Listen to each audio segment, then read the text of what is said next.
think you did this to me last time. You basically gave my whole speech in your introduction. Thank you, David.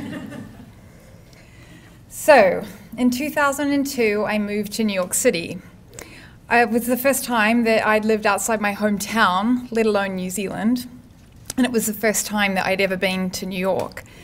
I went to that city sight unseen with no job and really no concept of what I was moving towards. And as I look back, that step into the unknown was a step off the career conveyor belt that I'd found myself on. I'd done all the right things. I'd played by all the rules. I'd worked hard through school, and I'd graduated in classic type A style with a commerce degree and a law degree with honors. My overachieving led me to Russell McVeigh, where I worked as a corporate lawyer for 4 years. And you know, I really loved the practice of law. I loved working with my clients. I loved negotiating on their behalf. I loved the storytelling that was involved in turning a commercial deal into a contract. I was the dork that enjoyed drafting contracts. But I have to say, it all seems so dull now. But it really was an incredible career. It was a well-paid job, it was prestigious, and there was really no reason that I should want for much more. I was climbing the corporate ladder law style. I was doing all the right things to be on partner track right up to the day that I realized that I thought that there was something else for me out there in life. There was something more than the very clear path that lay in front of me. And I can't tell you the exact reason that I knew New York was the place for me to be. But I can tell you that magic happened, well, eventually, when I moved there. And then the clicker. So involved in the storytelling, I'm forgetting about the slides. So clear, steady paths is what we think we should aspire to. We learn this from infants. We learn that life is full of progressive, measured steps forward. We're told to pick up our toys and we get a cookie or a biscuit and we feel good and we move on. We go to school and we're taught that we study hard, we sit the exam and we pass the test. There's this progression that we're moving forward, that we're taught, that we learn. And it's not maybe until we graduate, and I remember this, that you start to think maybe there's something else out there, maybe there's something other than the straight line to guide me forward. But we get quickly sucked back into recruiting events and doing the jobs that we think that we should be doing. The straight line feels predictable. It feels comfortable. It feels safe. The straight line offers life in small, measured doses. And while it's not all roses and lollipops, it's a lower risk strategy. But it's dangerous. It's dangerous because most of us have something buried deep within us. That thought, that nagging voice in our heads of what if? What if I did? And what if you did do that? What if you do step out and take a risk? And think about it, we're a country of immigrants. Whether your ancestors sailed halfway across the world to get here risking everything, including their lives, or you or your parents recently immigrated here, we are the progeny of great risk takers. Risk takers in search of the promise of a better life. We are from people who knew that playing it safe was not for them. So you want to be on the cover of Fast Company?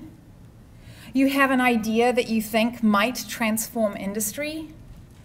We exist in the world where companies are being helmed by 21-year-olds and being acquired by Facebook for $3 billion. And if you want to create something new, something that hasn't existed before, you need to discard the promise of the linear line, because exceptional lies at the end of the squiggly line.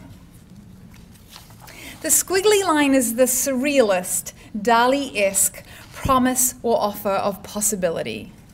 It is the offer of your dream, that idea in your head that maybe, just maybe, I could do something remarkable. The squiggly line is the stuff of legacies. But this is not for the faint of heart. The squiggly line is a slippery devil. On the squiggly line, one can expect to go backwards and sideways well before going forward. The squiggly line is full of unexpected twists and turns and resembles much more a roller coaster than it does a project plan. And it is my belief that mastery of the squiggly line requires 3 things: that you listen to your intuition, that you do the things that make you uncomfortable, and that you maintain momentum and keep moving, always. Intuition, deliberate discomfort, and momentum. Intuition, deliberate discomfort, momentum. So let's break these down.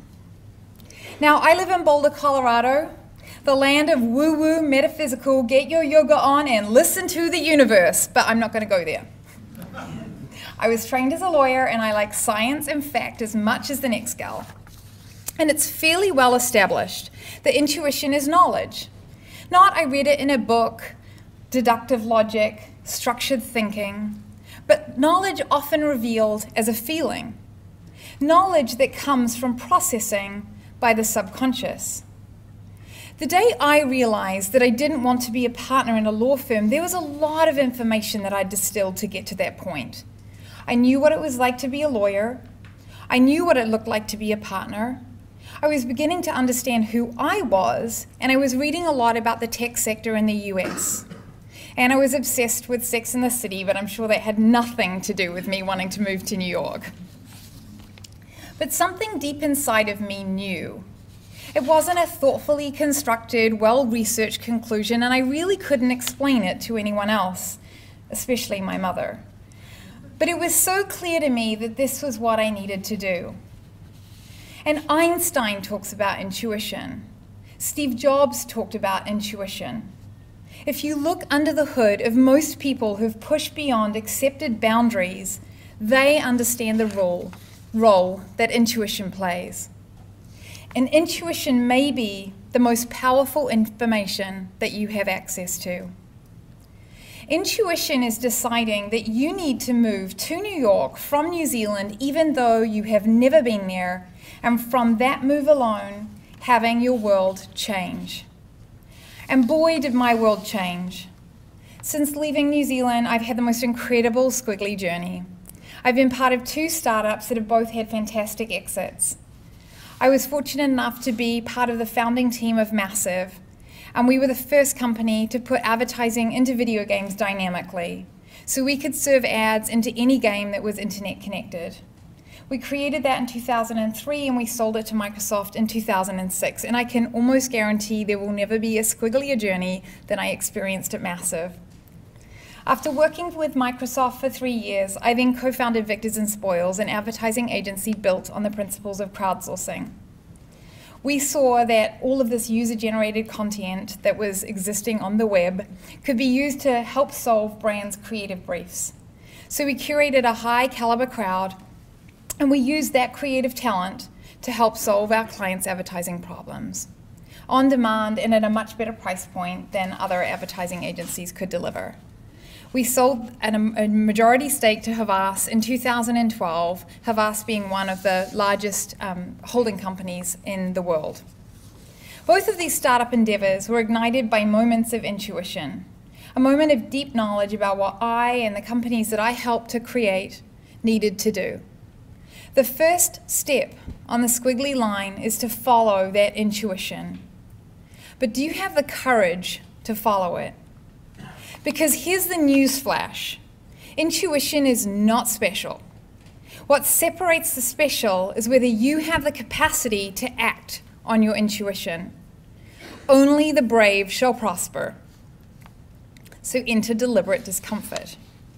To truly ignite the flame of intuition, you will find that you need to step into the unknown and do something that likely feels incredibly uncomfortable. This is the big leap. And it takes guts, often of monumental proportion. When the plane took off from my hometown of Wellington and we bumped our way outside of the city, I remember looking out the window and thinking, what the hell have I just done? I left my career, my friends, my family, my safety all behind. I knew nothing of the city that I was bound or the future that I was heading to. I doubted myself at that point more than I ever have. If I could have turned back in that moment, I probably would have. But that's what the big leap requires. It's a commitment from which there is no turning back. and a belief, a steadfast belief, and a possibly insane belief in the future to which you are bound. And you've heard these stories even today, when people are recounting their path to success. They're all referencing a point where they made a pivotal course change, or maybe multiple pivotal course changes in their lives. A pivot that ultimately leads them to success. Once you make the big leap, the ultimate moment of discomfort, you must continue to push yourself into the uncomfortable. This is the daily work. In response to every situation, every potential decision fork, step into discomfort. This is the work that gets extraordinary results. Soren Kierkegaard was widely considered to be the first existentialist philosopher, and he wrote that because it's possible to create one has anxiety. One would have no anxiety if there were no possibility whatever. Creating, actualizing one's possibilities always involves destroying the status quo, destroying old patterns within oneself, progressively destroying what one has clung to from childhood, and creating new and original forms and ways of living. If one does not do this, one is refusing to grow, refusing to avail himself of his possibilities. One is shirking his responsibility to himself. Powerful stuff, right? One would have no anxiety if there were no possibility whatever. So are you feeling anxious? I am constantly. I read Kierkegaard shortly after first presenting Squiggly Line, and I felt like I was hit over the head with it. This, I thought, this is the reason for the low level of nausea that follows me around everywhere I go. Because we are creating something new when we embark on the Squiggly Line, we have necessary anxiety from that process. But of the three tenets to the Squiggly Line, momentum, I believe, is the easiest and the hardest of the terms to synthesize. It's easy to grasp the concept of staying in motion, but I think the hard thing to understand is what that truly means in practice, especially when I say to you that action doesn't necessarily mean doing. My now husband is an artist. He makes large-scale sculptures out of metal. One day he mentioned to me that he thinks he spends more time standing back and looking at the work than he does up close welding. What an idea, that we might realize there is momentum and progress in reflection, that we might learn to sometimes not busy ourselves with tasks to feel like we're making progress. Momentum becomes critical because it allows you to navigate quickly through the backwards and sideways. It allows you to see when things are not working, or quickly establish when they're not. And the classic language that we use in startups are momentum words: pivot, fail fast, beta, MVP. Rewriting your financial projections, setting KPIs for your team, creating a detailed project plan. These are all things that may be important for planning, but they are not momentum creators, and they're certainly not useful if you might not be in business in 6 months. They are activity, but they're not action. And anything other than action will distract you from the important decisions that you need to make, and worse, they might get you stuck. Massive was an exercise in creating momentum. Massive started life as something very different to advertising and video games. We were back-end technology to help software programs talk to each other, again with the dull. We had nothing to do with video games and nothing to do with digital media. And the company was stalling out. We had a lot of people doing their jobs, but we were not going anywhere. We recognized that something had to change, and over a period of time we decided to turn our focus onto video games. Intuition, followed with a lot of negotiations with our VCs and a ton of strategy. From there we took a big leap and we set to work. We recalibrated the team, we minimized our costs, we got smaller office space, we started building a new product, and we went out on the road and talked to clients. We were focused, we were excited, we had passion and a new vision. We were energized around a new goal. We were changing it up, and we had momentum for the first time since I'd encountered the company. And often the Squiggly Line puts up nothing but brick walls, bad day after bad day, with no sideways, let alone forwards in your sight. How do you navigate out of that? What are you going to do when you reach that dead end or roadblock? Let alone frustrating, it can be downright demoralizing.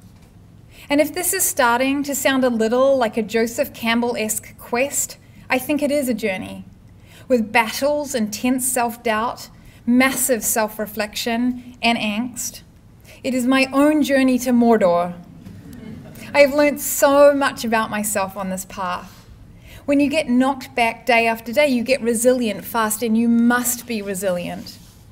And I blogged recently about having a bad day. It was just a funding frustration, nothing out of the ordinary. But multiple people called me and emailed me checking that I was okay, which really surprised me because this is normal to me. But it also led to my follow-up blog post, even rock stars have bad days. Because even Lady Gaga falls off her heels from time to time.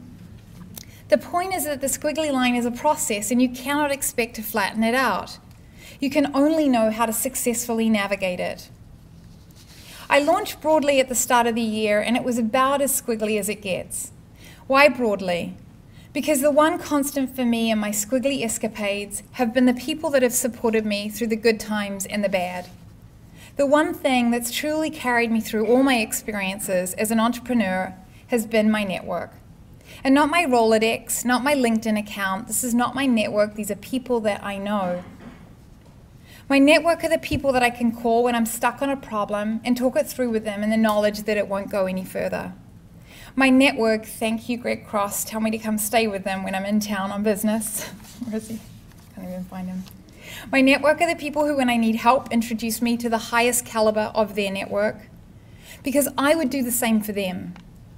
These are the people I talk to for a fresh perspective when I meet a brick wall, when my anxiety levels are out of control, or I need a sounding board for a wacky idea.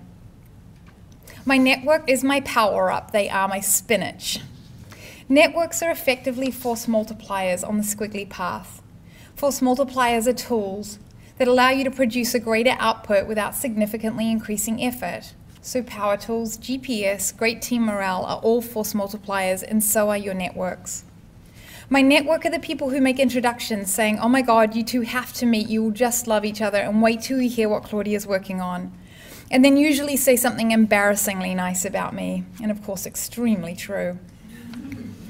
My network, I came to realize, is how I make anything happen.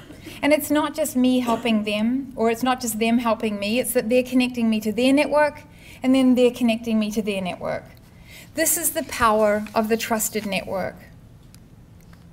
So we set out to digitize that, creating an app that we plan to form the backbone of a powerful platform, allowing us to connect to our trusted network and somewhat en masse tell them what we need help with, and in turn go and help our networks with their help requests. Broadly.com. Now, I won't go into all of the squiggly detail of our launch and continued journey, but suffice to say, our launch was covered by Fast Company. We were actually on homepage because we were so searched at the time, and also Huffington Post, which was awesome.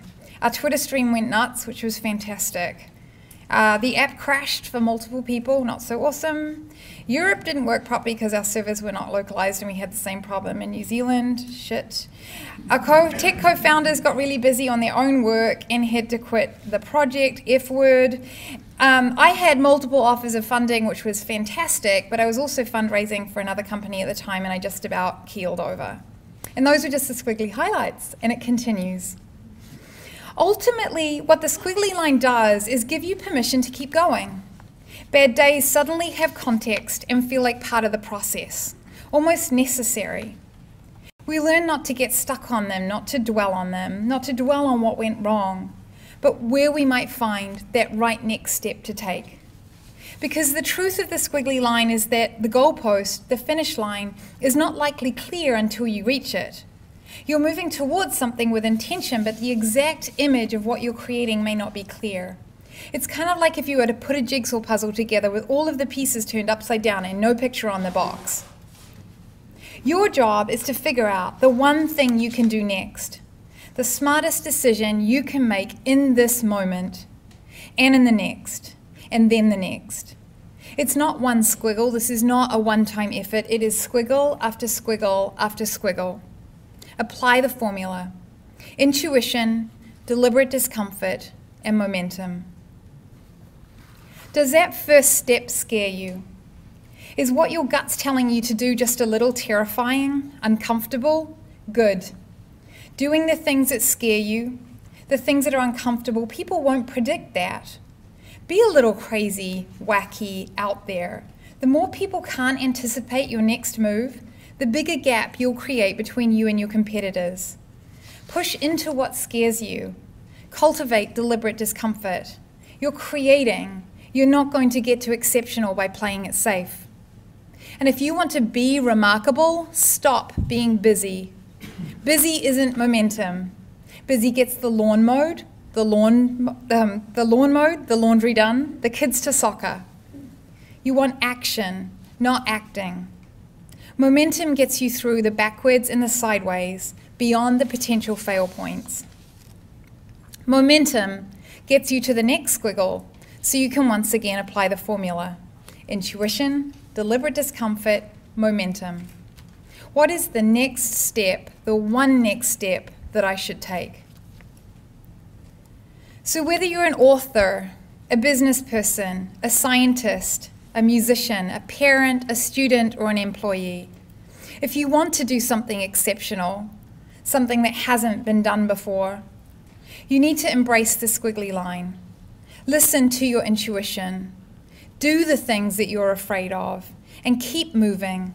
Don't stop. And I can promise you success. I just cannot tell you what that will look like. Thank you.